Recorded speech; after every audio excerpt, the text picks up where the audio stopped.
नमस्कार, मैं सुबोध मंडल आज आप लोगों के सामने 11वीं कक्षा की हिंदी पुस्तक में संकलित विद्यापति के दूसरे पद की व्याख्या के लिए उपस्थित हुआ हूँ। यह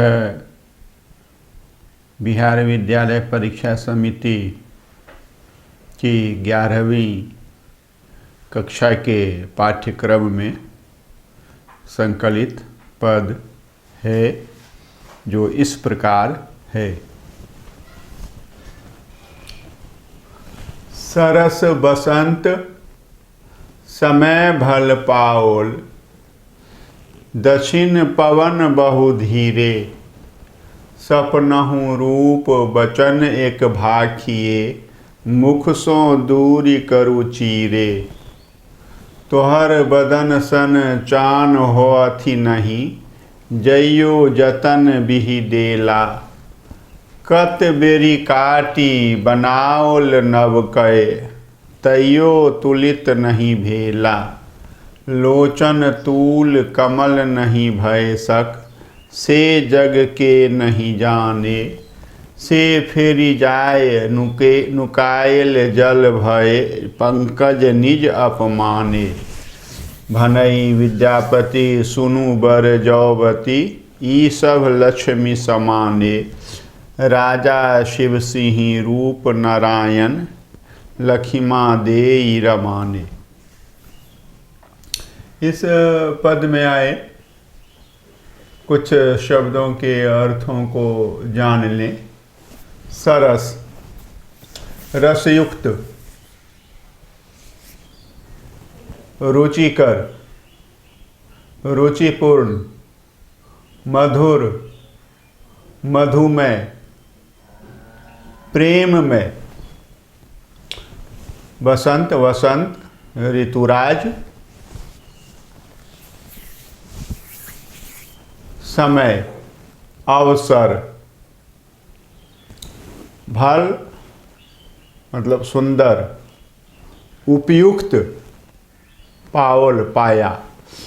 दक्षिण दक्षिणी, पवन वायु, बहु बहने लगी, धीरे धीरे धीरे।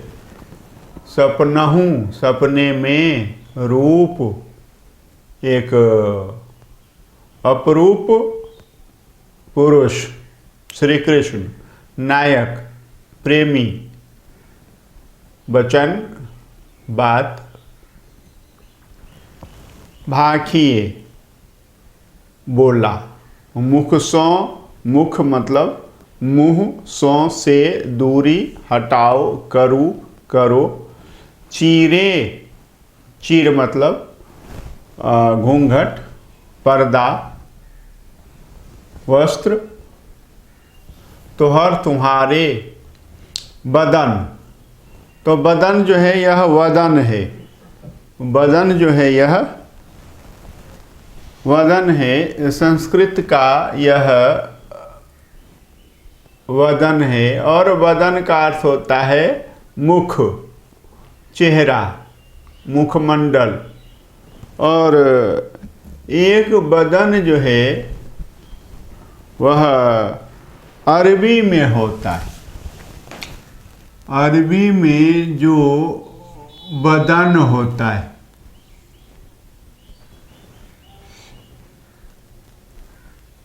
बे दाल और नून से बदन अरबी में बदन होता है। इस बदन का अर्थ होता है शरीर, परंतु संस्कृत में जो बदन है उसका अर्थ होता है मुख।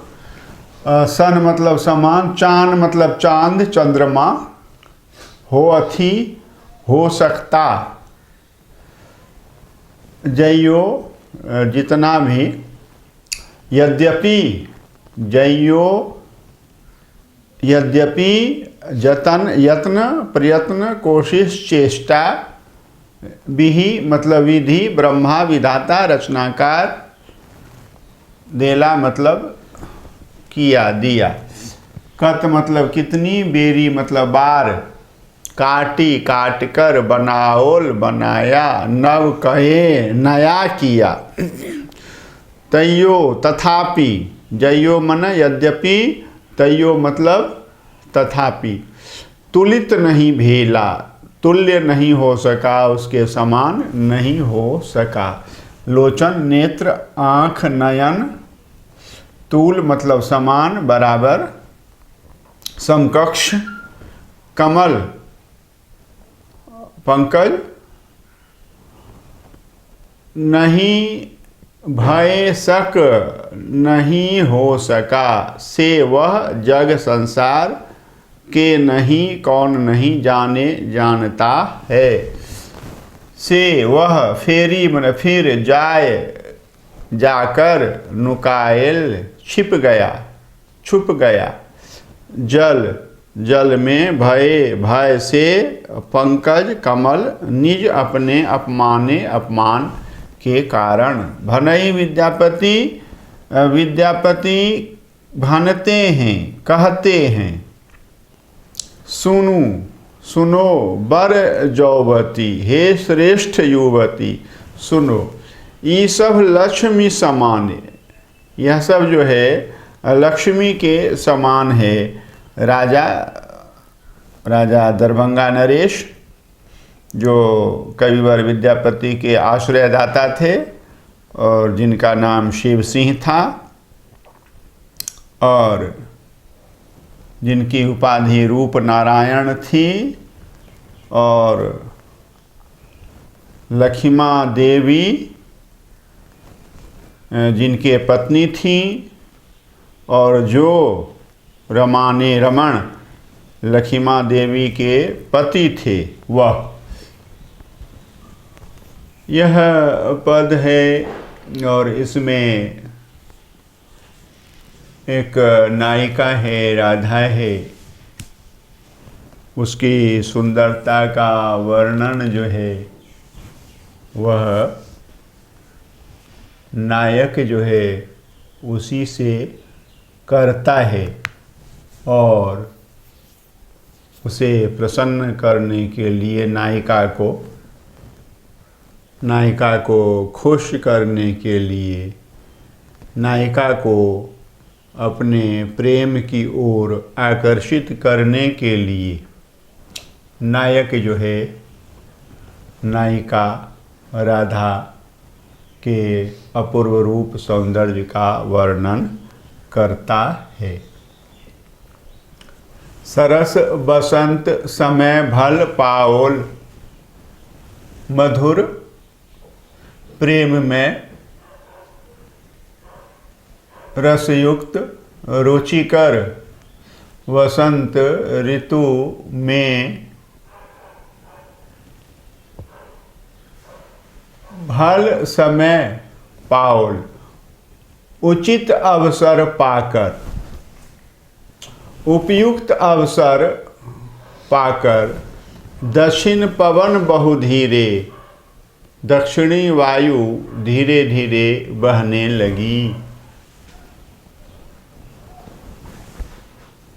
वसंत का सुंदर रसयुक्त रुचिकर प्रेम में समय पाकर दक्षिणी पवन वायु धीरे धीरे बहने लगी। सपनहु रूप बचन एक भाखिय, सपने में एक अपूर्व पुरुष आया और वह एक बात बोला, मुख सो दूरी करो चीरे, अपने चेहरे से घूंघट को हटा लो, पर्दे को हटा लो। तोहर बदन सन चान होथी नहीं, तुम्हारे मुख के जैसा समान चंद्रमा नहीं हो सकता। जयो जतन बिहि देला, ब्रह्मा ने यद्यपि इतना यत्न किया, प्रयास किया, तब पर भी तुम्हारे मुख के समान चांद को रूपवान सुंदर नहीं बना सका। चांद को वह रूप ब्रह्मा जी नहीं दे पाए जो रूप तुम्हारे चेहरे में है, जो सौंदर्य तुम्हारे चेहरे में है। कत बेरी काटी बनावल नव कय, कितनी ही बार काटा चंद्रमा को और नया कर कर के बनाया। तैयो तुलित नहीं भेला, तब पर भी चंद्रमा जो है तुम्हारे समान नहीं हुआ, नहीं हो पाया। लोचन तूल कमल नहीं भय सक, तुम्हारी आँखों के समान कमल नहीं हो सका। से जग के नहीं जाने, यह बात संसार में कौन नहीं जानता है। से फिर जाए, इसीलिए वह कमल फिर जा कर के नुकायल जल, जल में ही नुका गया, छिप गया, छुप गया। पंकज निज अपमाने भये, पंकज जो है, कमल जो है, अपने अपमान के भय से फिर जाकर के क्या हुआ, जल में ही छिप गया। भनई विद्यापति सुनु बर जौवती, विद्यापति कहते हैं हे श्रेष्ठ युवती, आप सुने, ये सब लक्ष्मी समान, ये सब जो आपका सौंदर्य है वह साक्षात लक्ष्मी के सौंदर्य के समान है। आपकी सुंदरता लक्ष्मी के समान, आप सौंदर्य में अत्यंत धनवती हैं। राजा शिव सिंह रूप नारायण लक्ष्मा देई रमानी, राजा शिव सिंह हैं जो कविवर विद्यापति के आश्रयदाता राजा हैं, जिनकी उपाधि रूप नारायण है, जो लक्ष्मा देवी के पति हैं। वह इस तथ्य को जानते हैं, वह इस बात को भली भांति जानते हैं कि हे राधे, तुम लक्ष्मी से किसी प्रकार कम नहीं हो, तुम लक्ष्मी के ही समान सुंदर हो। विद्यापति नायिका की तुलना लक्ष्मी से करते हैं, लक्ष्मी से बढ़कर भी करते हैं, और यह भी कहते हैं कि करोड़ों कामदेव के सौंदर्य को मात देने वाली जो है सुंदरता राधा की है। यह भी कहते हैं कि श्री कृष्ण ऐसे सुंदर नायक जो है उस खूबसूरत राधा को देखकर सुध बुध खो बैठते हैं, बेसुध हो जाते हैं, मूर्छित होकर धरती पर गिर पड़ते हैं। इस पद में यह सब नहीं है, परंतु ऐसा विद्यापति ने कहा है। वह इसलिए कहते हैं विद्यापति कि नारी के प्रति लोगों में सम्मान का भाव जगे, लोग नारी का सम्मान करना सीखें, उनके रूप का, उनके सौंदर्य का सम्मान करना सीखें। बहुत बहुत धन्यवाद।